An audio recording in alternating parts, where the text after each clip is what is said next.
भजन संहिता 11 अध्याय। परमेश्वर पर भरोसा। मेरा भरोसा परमेश्वर पर है। तुम कैसे मेरे प्राण से कह सकते हो, पक्षी के समान अपने पहाड़ पर उड़ जा। क्योंकि देखो, दुष्ट अपने धनुष चढ़ाते हैं और अपने तीर धनुष की डोरी पर रखते हैं कि सीधे मन वालों पर अंधियारे में तीर चलाए। यदि नींवें ढा दी जाए तो धर्मी क्या कर सकता है। परमेश्वर अपने पवित्र भवन में है। परमेश्वर का सिंहासन स्वर्ग में है। उसकी आंखें मनुष्य की संतान को नित्य देखती रहती है और उसकी पलकें उनको जांचती है। यहोवा धर्मी को परखता है, परंतु वह उनसे जो दुष्ट है और उपद्रव से प्रीति रखते हैं अपनी आत्मा से घृणा करता है। वह दुष्टों पर फंदे बरसाएगा और आग और गंधक और प्रचंड लोह उनके कटोरों में बांट दी जाएगी। क्योंकि यहोवा धर्मी है, वह धर्म ही के कामों से प्रसन्न रहता है। धर्मी जन उसका दर्शन पाएंगे। सहायता के लिए प्रार्थना। हे परमेश्वर, बचा ले, क्योंकि एक भी भक्त नहीं रहा। मनुष्यों में से विश्वास योग्य लोग मर मिटे हैं। प्रत्येक मनुष्य अपने पड़ोसी से झूठी बातें कहता है। वे चापलूसी के होठों से दो रंगी बातें करते हैं। प्रभु सब चापलूस होठों को और उस जीभ को जिससे बड़ा बोल निकलता है काट डालेगा। वे कहते हैं, हम अपनी जीभ ही से जीतेंगे। हमारे होठ हमारे ही वश में है। हमारा प्रभु कौन है। दीन लोगों के लूट जाने और दरिद्रों के कराहने के कारण परमेश्वर कहता है, अब मैं उठूंगा। जिस पर वे फुंकारते हैं उसे मैं चैन विश्राम दूंगा। परमेश्वर का वचन पवित्र है, उस चांदी के समान जो भट्टी में मिट्टी पर ताई गई और 7 बार निर्मल की गई हो। तू ही है परमेश्वर, उनकी रक्षा करेगा। उनको इस काल के लोगों से सर्वदा के लिए बचाए रखेगा। जब मनुष्यों में नीचपन का आदर होता है, तब दुष्ट लोग चारों ओर अकड़ते फिरते हैं। संकट के समय सहायता के लिए प्रार्थना। हे परमेश्वर, कब तक क्या तू सर्वदा सदैव मुझे भुला रहेगा। तू कब तक अपना मुखड़ा मुझसे छुपाए रहेगा। मैं कब तक अपने मन ही मन ये युक्तियाँ करता रहूं और दिन भर अपने हृदय में दुखित रहा करूं। कब तक मेरा शत्रु मुझ पर प्रबल रहेगा। हे मेरे परमेश्वर यहोवा, मेरी ओर ध्यान दे और मुझे उत्तर दे। मेरी आंखों में ज्योति आने दे, नहीं तो मुझे मृत्यु की नींद आ जाएगी। ऐसा न हो कि मेरा शत्रु कहे, मैं उस पर प्रबल हो गया, और ऐसा न हो कि जब मैं डगमगाने लगूं तो मेरे शत्रु मगन हो। परंतु मैंने तो तेरी करुणा पर भरोसा रखा है। मेरा हृदय तेरे हृदय से मगन होगा। मैं परमेश्वर के नाम का भजन गाऊंगा, क्योंकि उसने मेरी भलाई की है। मनुष्य की मूर्खता और दुष्टता। मूर्ख ने अपने मन में कहा है, कोई परमेश्वर है ही नहीं। वे बिगड़ गए, उन्होंने घिनौने काम किए हैं, कोई सुकर्मी नहीं। परमेश्वर ने स्वर्ग में से मनुष्यों पर दृष्टि की है कि देखे कि कोई बुद्धिमान, कोई परमेश्वर का खोजी है या नहीं। वे सब के सब भटक गए, वे सब भ्रष्ट हो गए। कोई सुकर्मी नहीं, एक भी नहीं। क्या किसी अनर्थकारी को कुछ भी ज्ञान नहीं रहता। जो मेरे लोगों को ऐसे खा जाते हैं जैसे रोटी और परमेश्वर का नाम नहीं लेते। वहाँ उन पर भय छा गया, क्योंकि परमेश्वर धर्मी लोगों के बीच में निरंतर रहता है। तुम तो दीन की युक्ति की हंसी उड़ाते हो, परंतु यहोवा उसका शरण स्थान है। भला होता कि इस्राएल का उद्धार सियोन में प्रकट होता। जब यहोवा अपनी प्रजा को दासत्व से लौटा ले आएगा, तब याकूब मगन और इस्राएल आनंदित होगा। सियोन के निवासी। हे परमेश्वर, 15 अध्याय। हे परमेश्वर, तेरे तंबू में कौन रहेगा। तेरे पवित्र पर्वत पर कौन बसने पाएगा। वह जो खराई से चलता और धर्म के काम करता है और हृदय से सच बोलता है, जो अपनी जीभ से निंदा नहीं करता और न अपने मित्र को बुराई करता और न अपने पड़ोसी की निंदा सुनता है। वह जिसकी दृष्टि में निकम्मा मनुष्य तुच्छ है और जो यहोवा के डरवैये का आदर करता है। जो शपथ खाकर बदलता नहीं, चाहे हानि उठानी पड़े। जो अपना रुपया ब्याज पर नहीं देता और निर्दोष की हानि करने के लिए घूस नहीं लेता है। जो कोई ऐसी चाल चलता है, वह कभी न डगमगाएगा। यहोवा परमेश्वर मेरा भाग। 16 अध्याय। हे ईश्वर मेरी रक्षा कर, क्योंकि मैं तेरा ही शरणागत हूँ। मैंने परमेश्वर से कहा, तू ही मेरा प्रभु है, तेरे सिवा मेरी भलाई कहीं नहीं। पृथ्वी पर जो पवित्र लोग हैं वे ही आदर के योग्य हैं, और उन्हीं से मैं प्रसन्न रहता हूँ। जो पराये देवता के पीछे भागते हैं उनका दुख बढ़ जाएगा। मैं उनके लहू वाले अर्घ नहीं चढ़ाऊंगा और उनका नाम अपने ओठों से नहीं लूंगा। यहोवा मेरा भाग और मेरे कटोरे का हिस्सा है। मेरे भाग को तू स्थिर रखता है। मेरे लिए माप की डोरी मनभावने स्थान में पड़ी और मेरा भाग मनभावना है। मैं यहोवा को धन्य कहता हूँ, क्योंकि उसने मुझे सम्मति दी है। वरन मेरा मन भी रात में मुझे शिक्षा देता है। मैंने यहोवा को निरंतर अपने सम्मुख रखा है, इसलिए कि वह मेरे दाहिने हाथ रहता है। मैं कभी न डगमगाऊंगा। इस कारण मेरा हृदय आनंदित और मेरी आत्मा मगन हुई।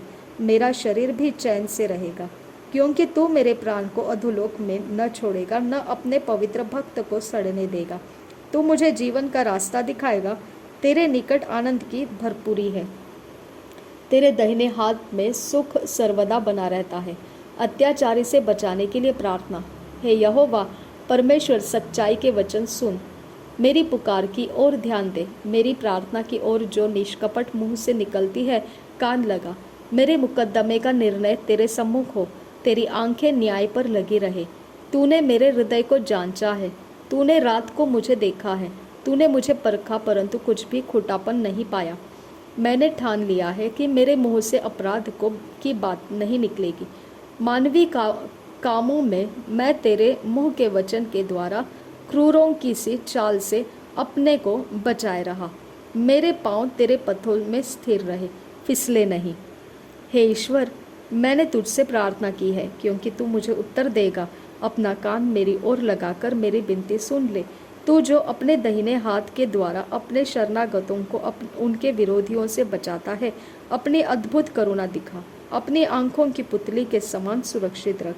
अपने पंखों के तले मुझे छिपा रख। उन दुष्टों से जो मुझ पर अत्याचार करते हैं, मेरे प्राण के शत्रुओं से जो मुझे घेरे हुए हैं।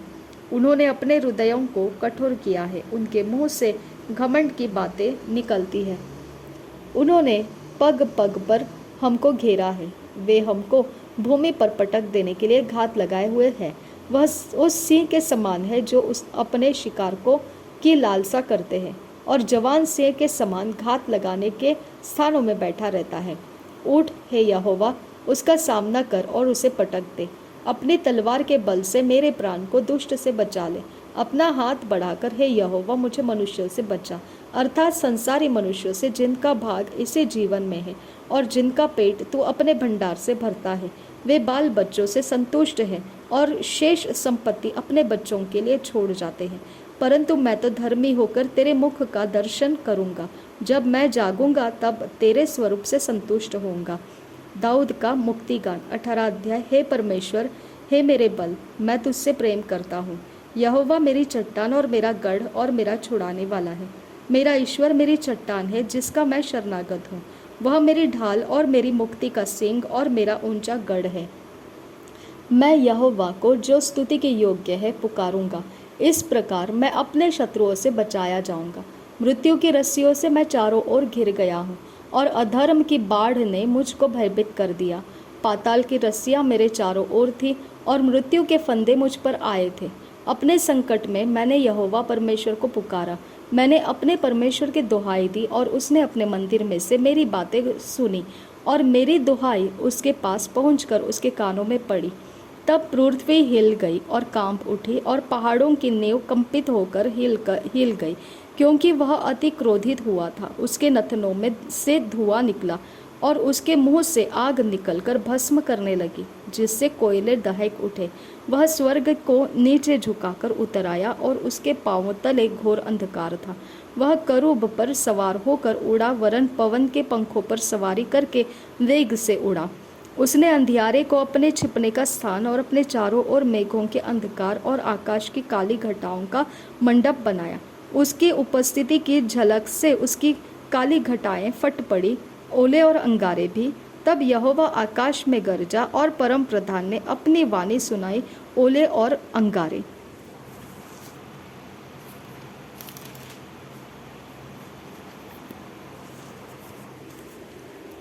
उसने अपने तीर चला चला कर उनको तितर बितर किया, वरन बिजलियां गिरा गिरा कर उनको परास्त किया।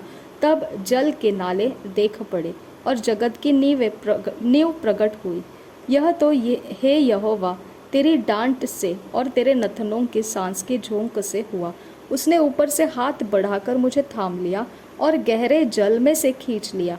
उसने मेरे बलवंत शत्रु से और उनसे जो मुझसे घृणा करते थे मुझे छुड़ाया, क्योंकि वे अधिक सामर्थी थे। मेरी विपत्ति के दिन वे मुझ पर आ पड़े, परंतु यहोवा मेरा आश्रय था। उसने मुझे निकालकर चौड़े स्थान में पहुंचाया। उसने मुझको छुड़ाया, क्योंकि वह मुझसे प्रसन्न था। यहोवा ने मुझसे मेरे धर्म के अनुसार व्यवहार किया और मेरे हाथों की शुद्धता के अनुसार उसने मुझे बदला दिया, क्योंकि मैं यहोवा के मार्गों पर चलता रहा और दुष्टता के कारण अपने परमेश्वर से दूर न हुआ, क्योंकि उसके सारे निर्णय मेरे सम्मुख बने रहे और मैंने उसकी विधियों को न त्यागा। मैं उसके सम्मुख सिद्ध बना रहा और अधर्म से अपने को बचाए रहा। यहोवा ने मुझे मेरे धर्म के अनुसार बदला दिया और मेरे हाथों की उस शुद्धता के अनुसार जिसे वह देखता था।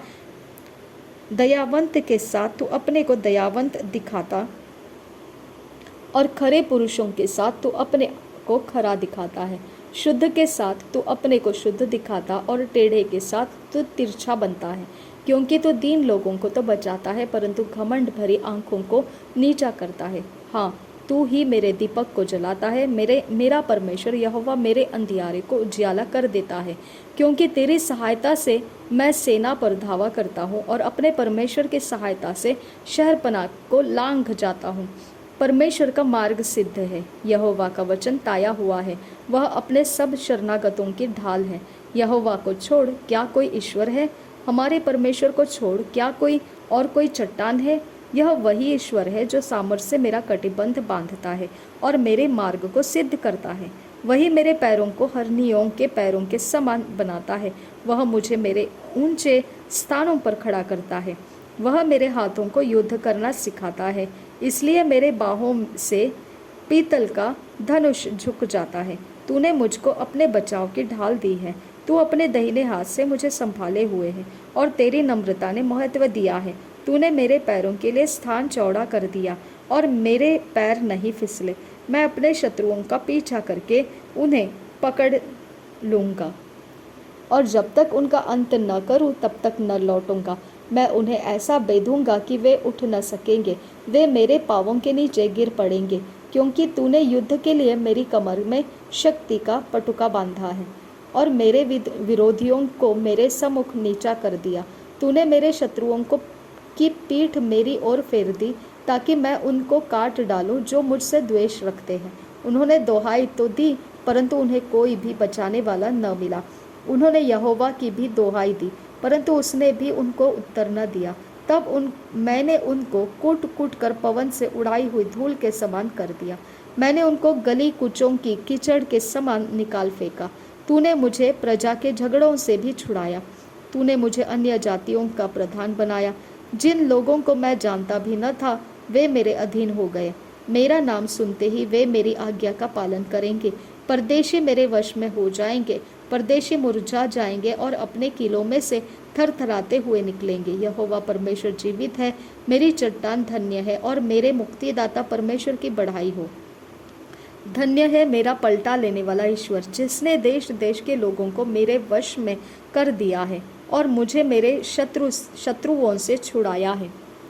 तू मुझको मेरे विरोधियों से ऊंचा करता और उपद्रवी पुरुष से बचाता है। इस कारण मैं जाति जाति के सामने तेरा धन्यवाद करूंगा और तेरे नाम का भजन गाऊंगा। वह अपने ठहराए हुए राजा का बड़ा उद्धार करता है। वह अपने अभिषिक्त दाऊद पर और उसके वंश पर युगानुयुग करुणा करता रहेगा। सृष्टि में परमेश्वर की महिमा। 19 अध्याय। आकाश परमेश्वर की महिमा का वर्णन कर रहा है और आकाश मंडल उसकी हस्तकला को प्रकट कर रहा है। दिन से दिन बातें करता है और रात को रात ज्ञान सिखाती है। न तो कोई बोली है और न कोई भाषा जहाँ उनका शब्द सुनाई नहीं देता है। उनका स्वर सारी पृथ्वी पर गूंज गया है और उनके वचन जगत की छोर तक पहुँच गए हैं। उनमें उसने सूर्य के लिए एक मंडप खड़ा किया है, जो दूल्हे के समान अपने महल से निकलता है। वह शूरवीर के समान अपनी दौड़ दौड़ने में हर्षित होता है। वह आकाश के एक सिरे से निकलता है और वह उसके दूसरे सिरे तक चक्कर मारता है और उसकी गर्मी सबको पहुंचती है। परमेश्वर की व्यवस्था, यहोवा की व्यवस्था खरी है, वह प्राण को बहाल कर देती है। यहोवा का नियम विश्वास योग्य है और साधारण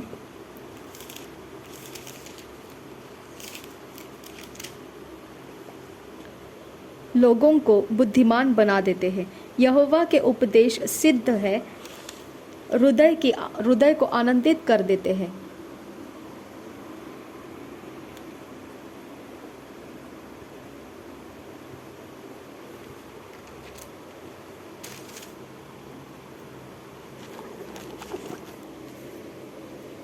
यहोवा की आज्ञा निर्मल है, वह आंखों में ज्योति ले आती है।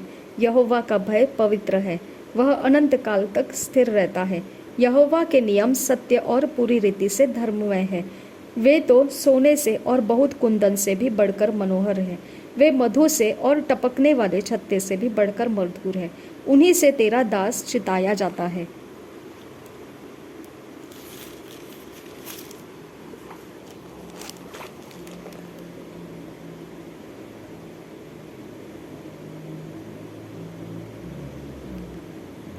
उनके पालन करने से बड़ा ही प्रतिफल मिलता है। अपनी भूल चूक को कौन समझ सकता है।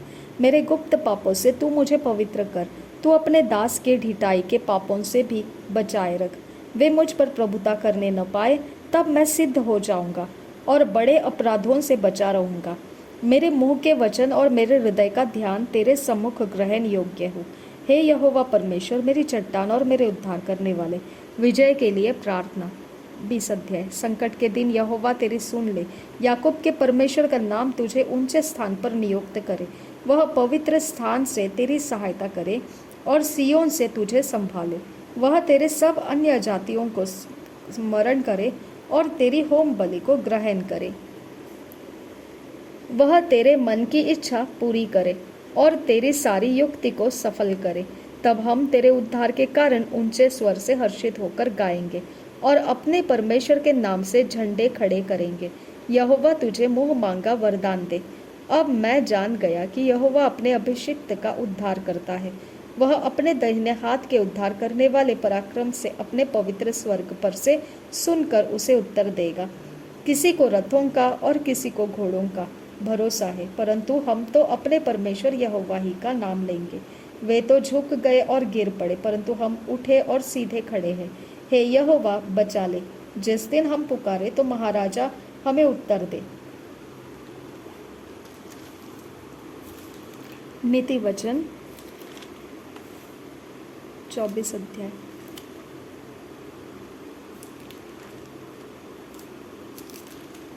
आज तारीख 24 है, इसके लिए 24 अध्याय।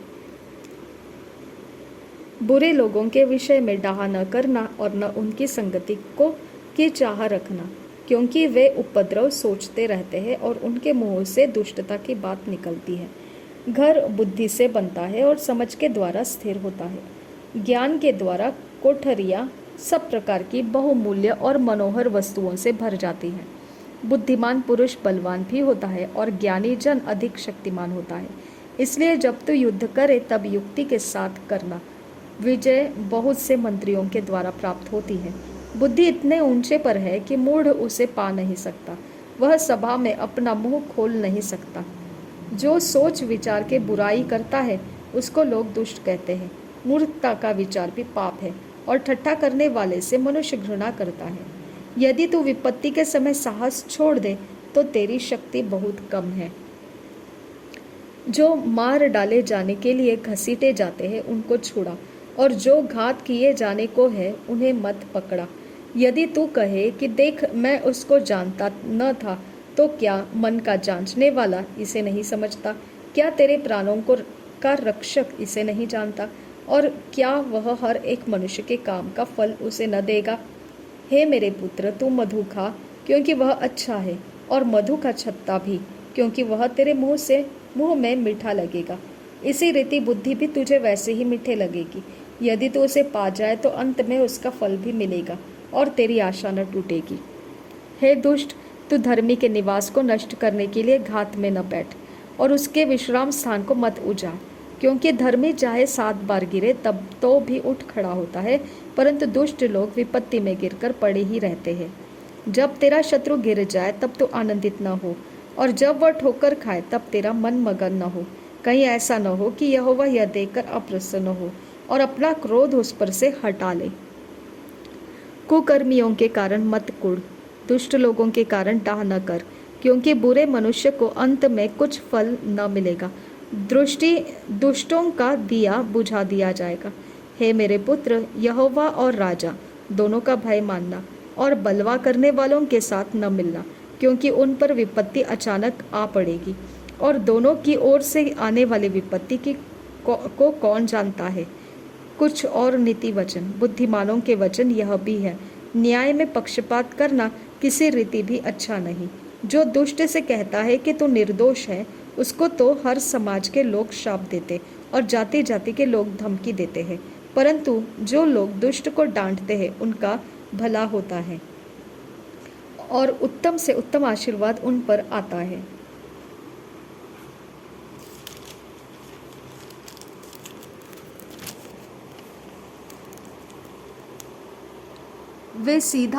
जो सीधा उत्तर देता है वह होठों को चूमता है।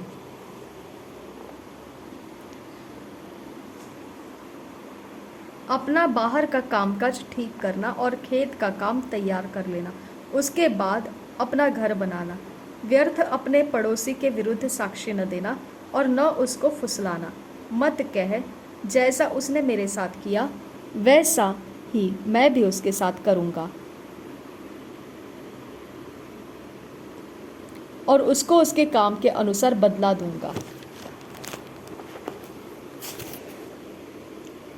मैं आलसी के खेत के पास से और निर्बुद्धि मनुष्य की दाख की बारी के पास से होकर जाता था, तो क्या देखा कि वहाँ सब कहीं कटीले पेड़ भर गए हैं, और वह बिच्छू पौधों से ढक गई है, और उसके पत्थर का बाड़ा गिर गया है।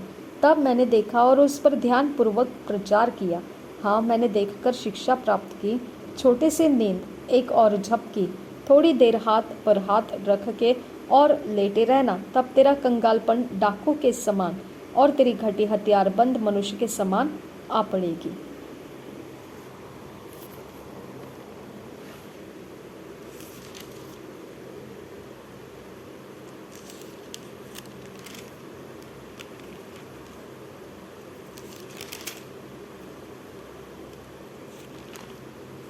मत्ती रचित सुसमाचार, 2 अध्याय।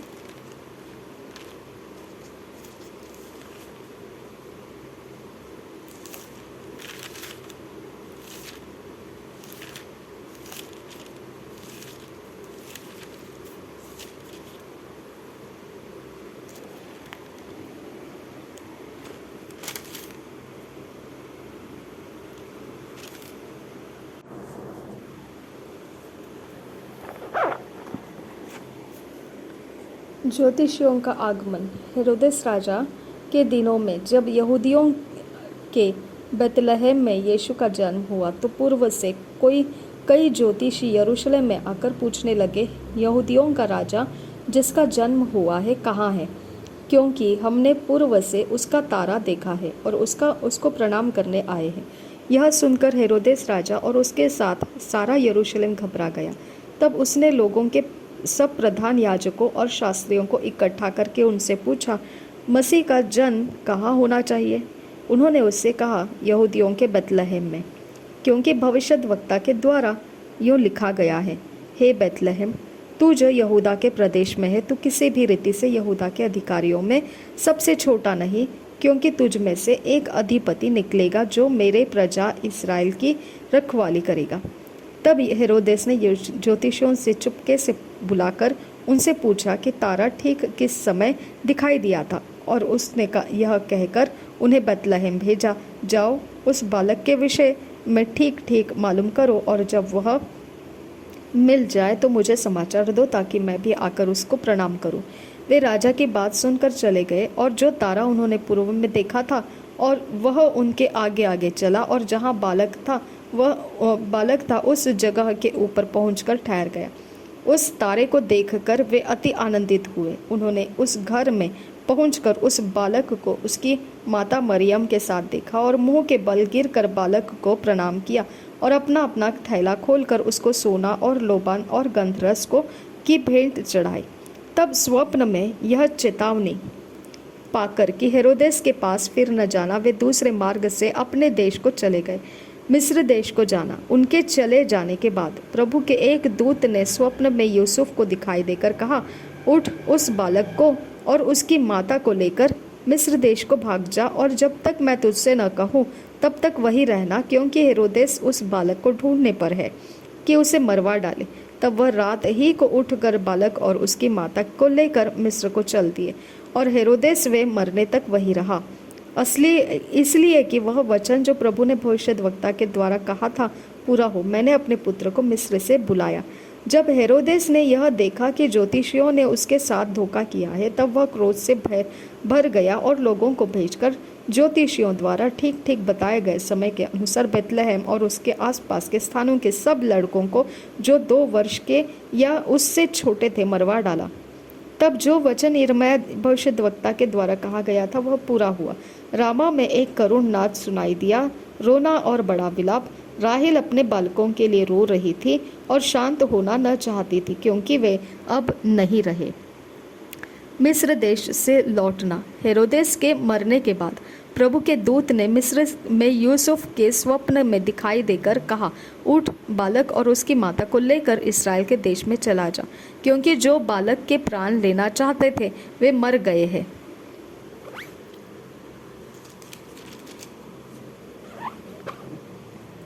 वह उठा और बालक और उसकी माता को साथ लेकर इस्राएल के देश में आया, परंतु यह सुनकर कि अरखिलाउस अपने पिता हेरोदेस की जगह यहूदिया पर राज्य कर रहा है, वहां जाने से डरा।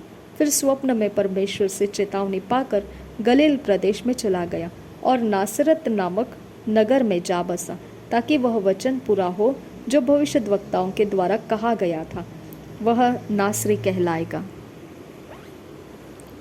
प्रेरितों की पुस्तक 2 अध्याय। प्रेरितों के कामों का वर्णन 2 अध्याय। पवित्र आत्मा का उतरना। जब पेंतिकोस्त का दिन आया तो वे सब एक जगह इकट्ठे थे। एकाएक आकाश से बड़ी आंधी की सी सनसनाहट का शब्द हुआ और उससे सारा घर जहाँ वे बैठे थे गूंज गया, और उन्हें आग की सी जीभें फटती हुई दिखाई दी और उनमें से हर एक पर आ ठहरी। वे सब पवित्र आत्मा से भर गए और जिस प्रकार आत्मा ने उन्हें बोलने की सामर्थ्य दी वे अन्य अन्य भाषा बोलने लगे।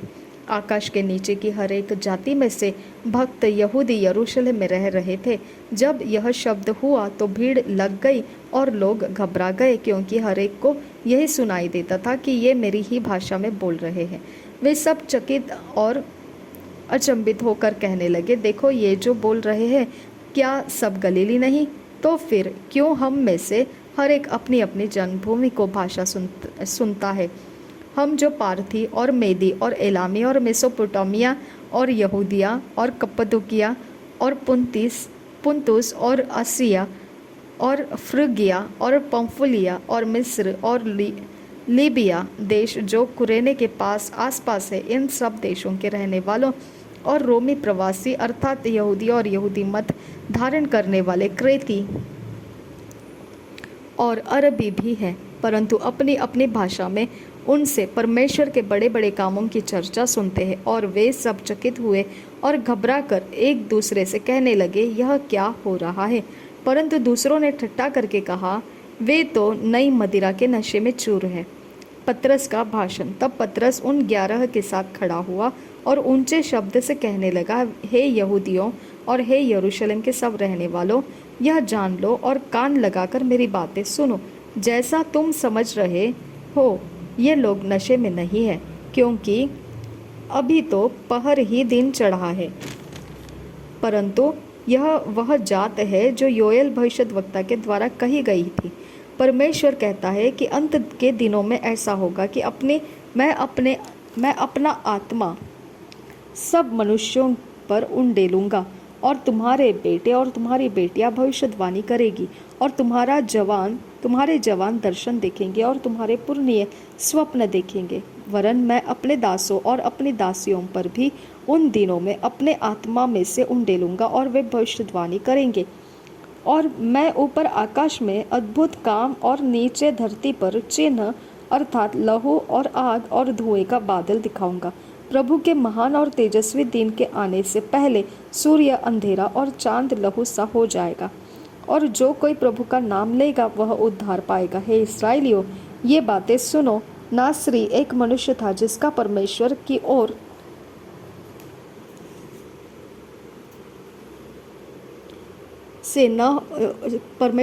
से होने का प्रमाण उन सामर्थ्य के कामों और आश्चर्य के कामों और चिन्हों के से प्रकट है, जो परमेश्वर ने तुम्हारे बीच उसके द्वारा कर दिखाए, जिसे तुम आप ही जानते हो। उसी यीशु को जो परमेश्वर की ठहराई हुई योजना और पूर्व ज्ञान के अनुसार पकड़वाया गया, तुमने अधर्मियों के हाथ से क्रूस पर चढ़वाकर मार डाला, परंतु उसी को परमेश्वर ने मृत्यु के बंधनों से छुड़ाकर जिलाया, क्योंकि यह अनहोना था कि वह उसके वश में रहता। क्योंकि दाऊद उसके विषय में कहता है, मैं प्रभु को सर्वदा अपने सामने देखता रहा, क्योंकि वह मेरी दाहिनी ओर है, ताकि मैं डिग न जाऊं। इसी कारण मेरा मन आनंदित हुआ और मेरी जीभ मगन हुई, वरन मेरा शरीर भी आशा में मगन रहेगा, क्योंकि तू मेरे प्राणों को अधोलोक में न छोड़ेगा और न अपने पवित्र जन को सड़ने को देगा। तूने मुझे जीवन का मार्ग बताया है, तू मुझे अपने दर्शन के द्वारा आनंद से भर देगा। हे यहोवा, हे भाइयों, मैं कुलपति दाऊद के विषय में तुमसे साहस के साथ कह सकता हूँ कि वह तो मर गया और गाड़ा भी गया, और उसकी कब्र आज तक हमारे यहाँ विद्यमान है। वह भविष्यद्वक्ता था। वह जानता था कि परमेश्वर ने मुझसे शपथ खाई है कि मैं तेरे वंश में से एक व्यक्ति को तेरे सिंहासन पर बैठाऊंगा। उसने होने वाली बात को पहले ही से देखकर मसीह के जी उठने के विषय में भविष्यवाणी की कि न तो उसका प्राण अधोलोक में छोड़ा गया और न उसकी देह सड़ने पाई। इसी यीशु को परमेश्वर ने जिलाया, जिसके हम सब गवाह हैं। इस प्रकार परमेश्वर के दाहिने हाथ से सर्वोच्च पद पाकर और पिता से वह पवित्र आत्मा प्राप्त करके जिसकी प्रतिज्ञा की गई थी, उसने यह उंडेल दिया है जो तुम देखते और सुनते हो। क्योंकि दाऊद तो स्वर्ग पर नहीं चढ़ा, परंतु वह आप कहता है, प्रभु ने मेरे प्रभु से कहा, मेरे दाहिने बैठ, जब तक कि मैं तेरे बैरियों को तेरे पांवों तले की चौकी न कर दूं।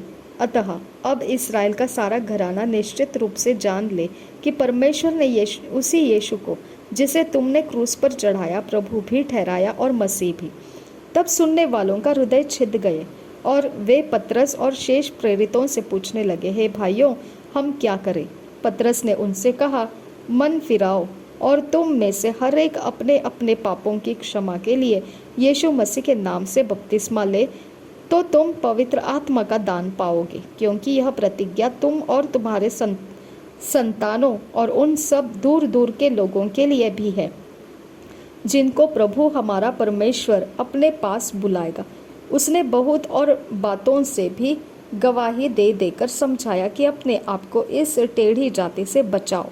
अतः जिन्होंने उसका वचन ग्रहण किया, उन्होंने बपतिस्मा लिया, और उसी दिन 3000 मनुष्यों के लगभग उनमें मिल गए, और वे प्रेरितों से शिक्षा पाने और संगति रखने और रोटी तोड़ने और प्रार्थना करने में लौलीन रहे। विश्वासियों की संगति और सब लोगों पर भय छा गया, और बहुत से अद्भुत काम और चिन्ह प्रेरितों के द्वारा प्रकट होते थे, और सब विश्वास करने वाले इकट्ठे रहते थे, और उनकी सब वस्तुएं साझे में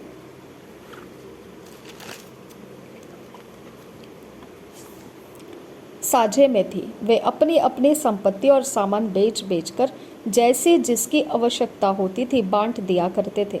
वे प्रतिदिन एक मन होकर मंदिर में इकट्ठे होते थे और घर घर रोटी तोड़ते हुए आनंद और मन की सिधाई से भोजन किया करते थे और परमेश्वर की स्तुति करते थे और सब लोग उनसे प्रसन्न थे और जो उद्धार पाते थे उनको प्रभु प्रतिदिन उनमें मिला देता था।